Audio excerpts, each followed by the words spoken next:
Everyone says Warren Buffett looks for great companies at fair prices. But here's what doesn't make sense. Buffett passed on Google in 2004 when it IPO'd at $85.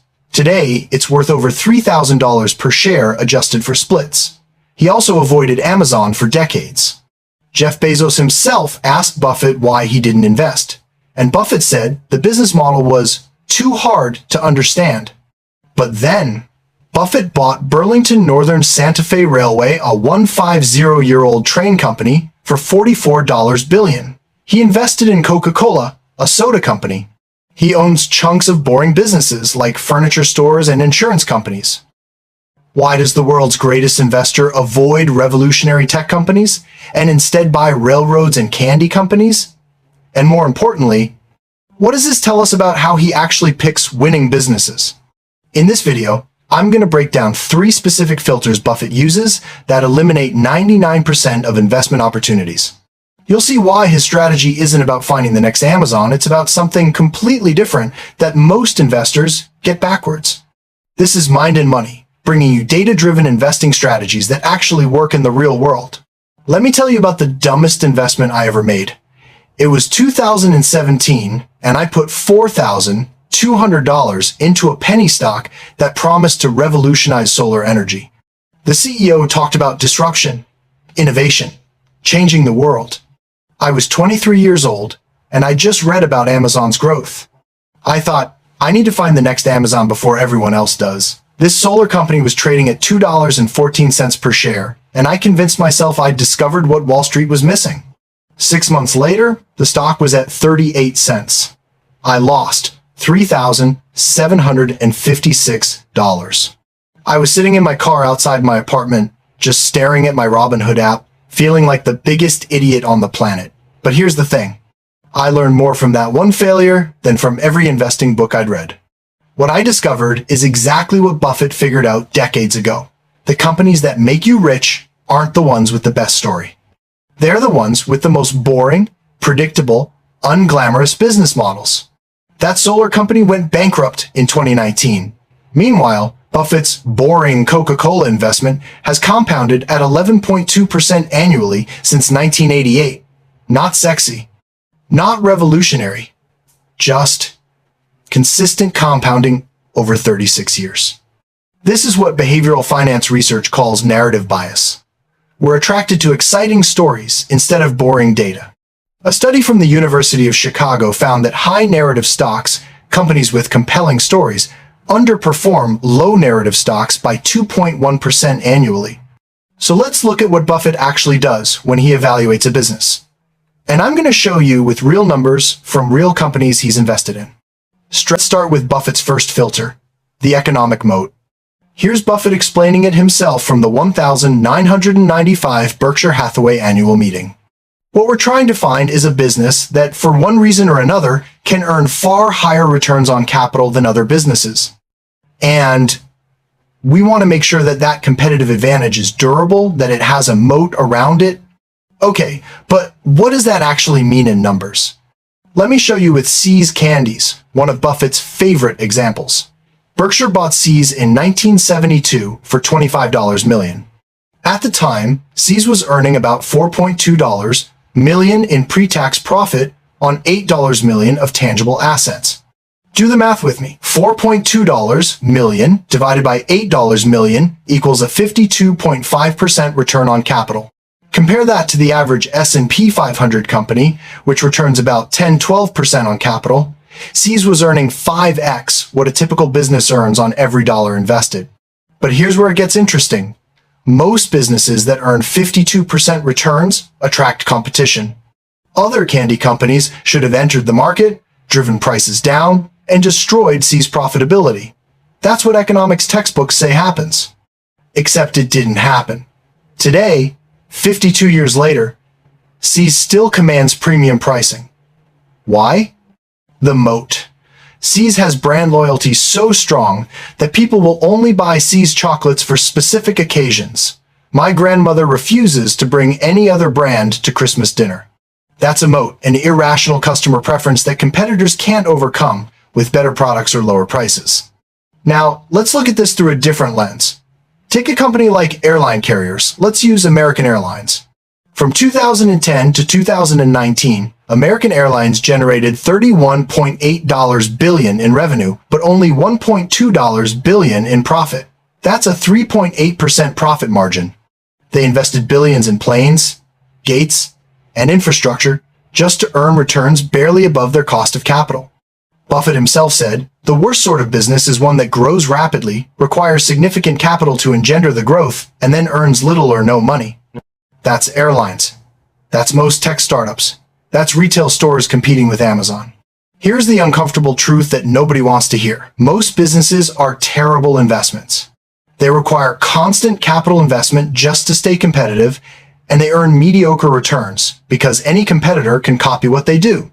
This is why Buffett bought BNSF Railway instead of investing in Silicon Valley. Railroads have a physical moat. You literally cannot build a competing rail network across America. The capital requirements are so insane, $200 plus billion to replicate BNSF's network, that no competitor will ever try. Meanwhile, Seas has a psychological moat, brand loyalty, that took 100 years to build and can't be replicated by simply spending money on marketing. So the first filter is, does this business have a durable competitive advantage that prevents competitors from eroding its returns? Let me give you the checklist Buffett uses. Brand power. Can the company raise prices without losing customers? Seas raises candy prices 2 to 3% annually and customers keep buying. Network effects. Does the product get better as more people use it? Credit cards work this way. More merchants accept Visa because more consumers use Visa. Cost advantages. Can the company produce at a lower cost than anyone else? Geico has lower cost per policy because they're all direct insurance with no agent commissions. Switching costs. How painful is it for customers to leave? Banks rely on this. Nobody wants to change all their automatic payments.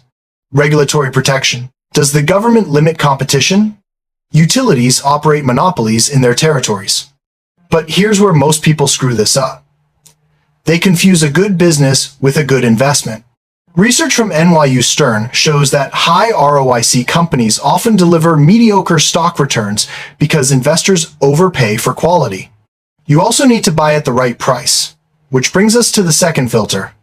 The uncomfortable truth about just invest in index funds? Let me say something controversial that'll probably upset some people. Dave Ramsey tells everyone to just invest in good growth stock mutual funds and hold for 30 years. He specifically recommends funds that have averaged 12% returns, and he says you'll become a millionaire if you invest $500 per month. Here's what he doesn't tell you. Those historical 12% returns include survivorship bias. Vanguard research shows that 96% of actively managed funds don't beat the market over 15 years. The funds Ramsey recommends that DID return 12%, most of them no longer exist or have since underperformed. I'm not saying index funds are bad, they're actually great for most people. But Dave Ramsey's specific math is misleading.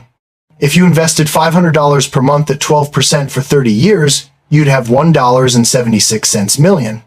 But the actual S&P 500 return since 1994, 10.2% including dividends. At that rate, you'd have $1.13 million.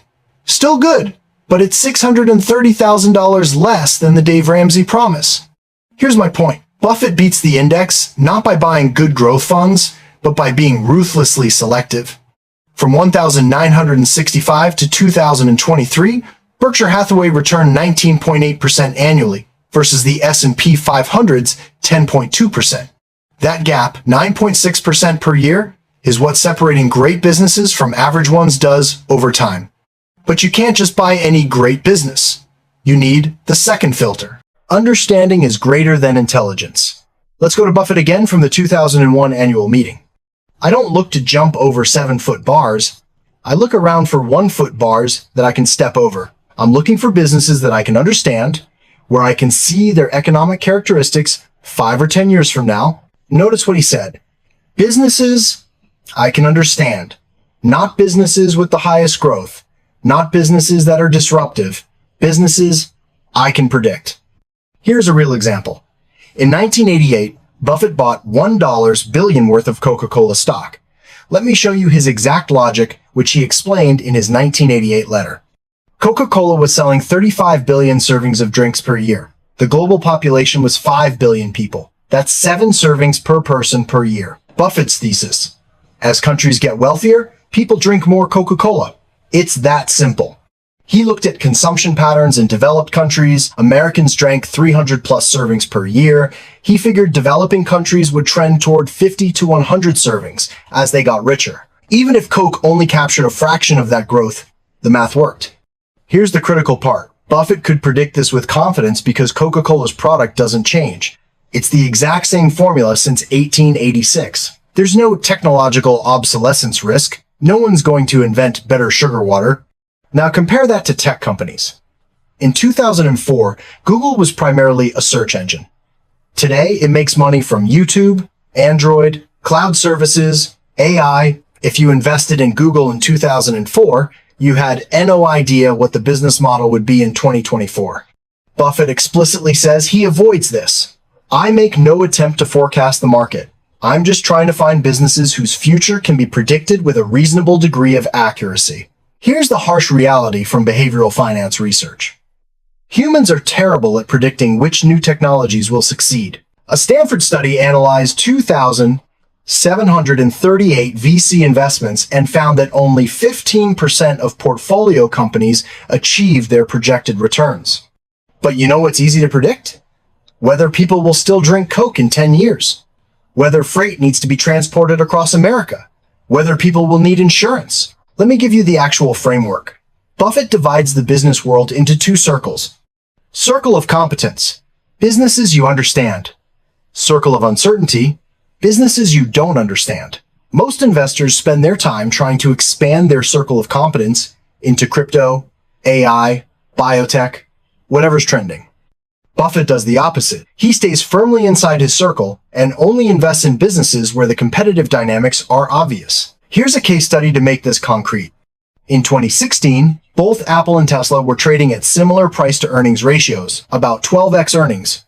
Both were considered growth stocks. An investor had to choose between them. Tesla's story was amazing.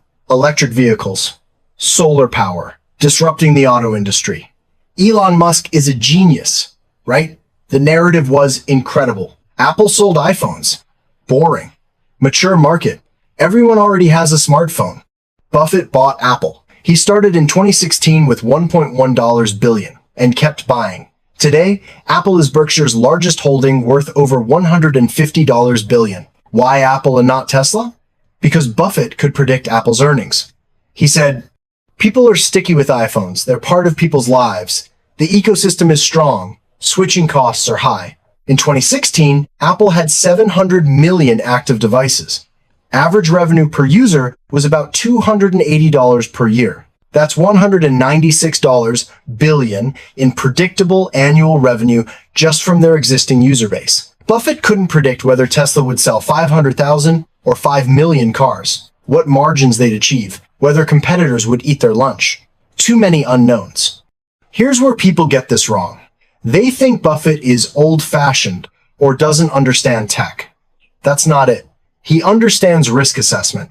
A study from Dimensional Fund Advisors found that from 1990 to 2020, predictable businesses, utilities, consumer staples, had lower volatility and higher risk-adjusted returns than high-uncertainty businesses, tech startups, biotech. The second filter is, can I predict with reasonable confidence what this business will look like in 10 years? If the answer is no, Buffett passes. Even if it means missing Google, Amazon, and Tesla. Most financial advice is backwards. Here's something most investment gurus won't tell you. Charlie Munger once said, "It's remarkable how much long-term advantage people like us have gotten by trying to be consistently not stupid instead of trying to be very intelligent." Think about that.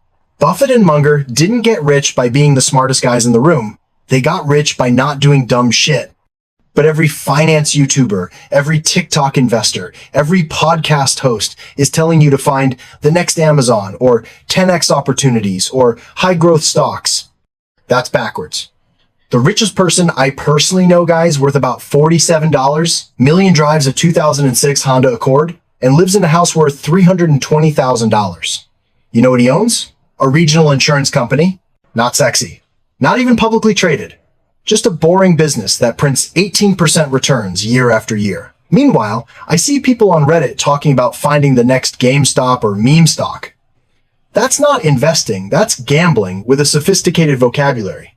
A Vanguard study of 58,000 investor accounts from 1,991 to 2021 found that the people who traded the most underperformed those who basically did nothing by 3.2% annually. The investors who tried to be clever got destroyed by people who were boring.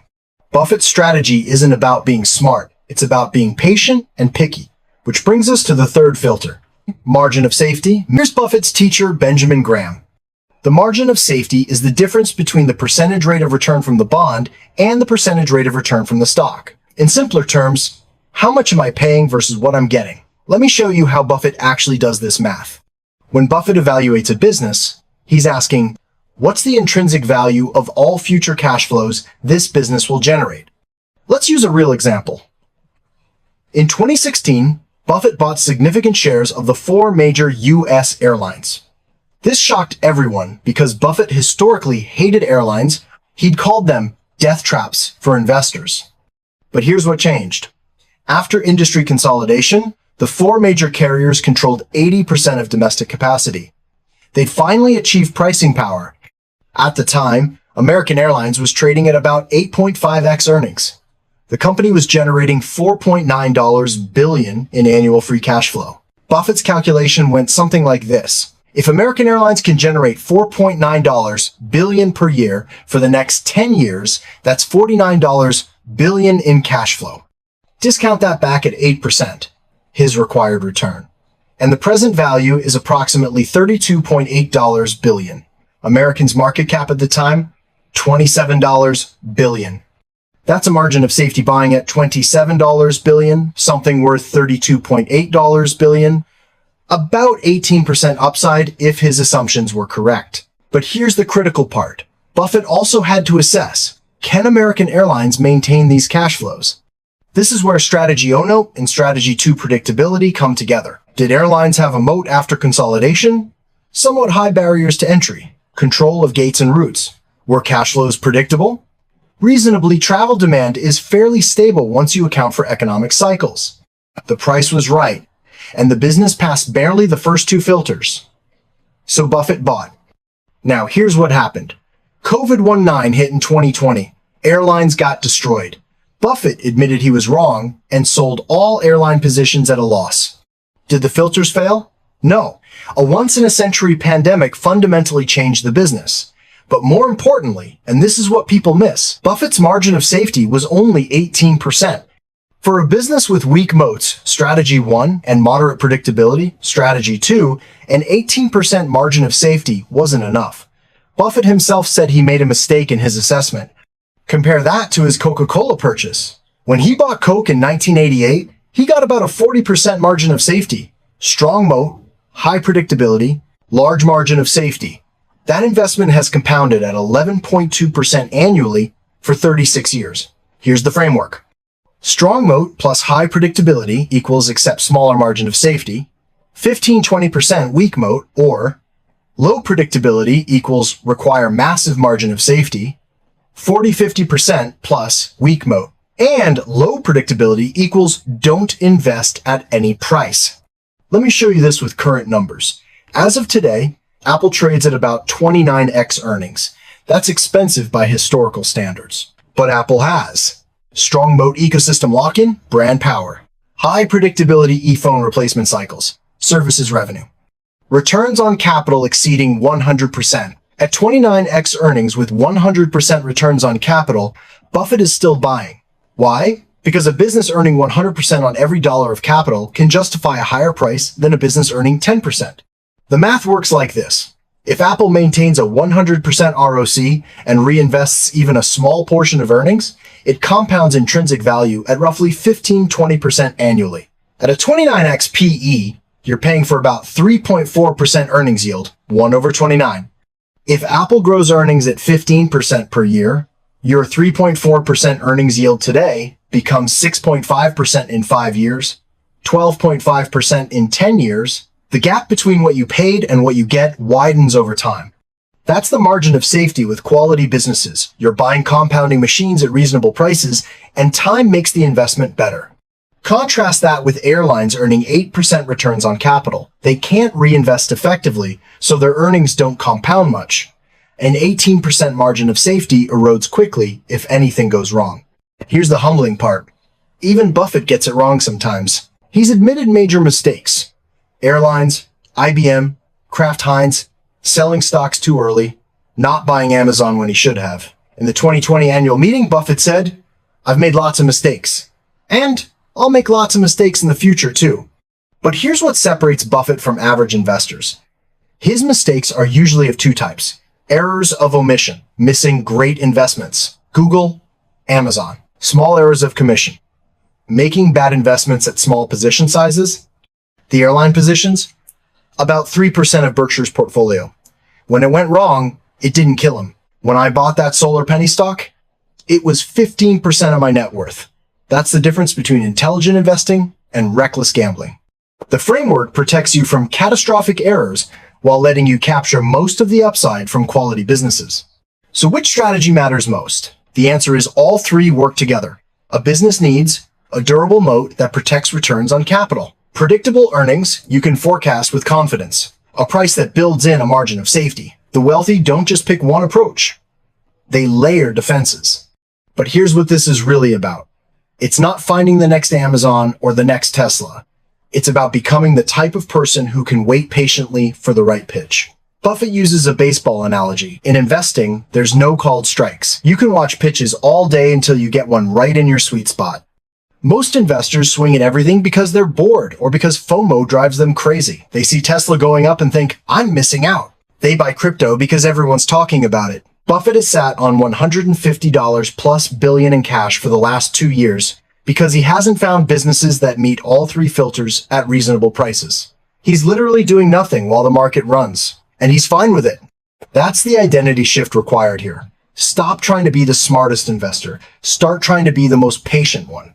This isn't financial advice. This is financial education. These strategies worked for Buffett with his specific skills and temperament. Your results will vary based on your knowledge, risk tolerance, and time horizon. But here's your action step. Pick one stock you own or are considering buying. Run it through the three filters. Does it have a durable moat? What protects its returns from competition? Can you predict its business model 10 years from now? Are you buying at a price that gives you a margin of safety? If it passes all three, you might have a Buffett-style investment. If it fails, even one, seriously reconsider. I've linked a worksheet in the description that walks you through this exact analysis. If this changed how you think about investing, consider subscribing.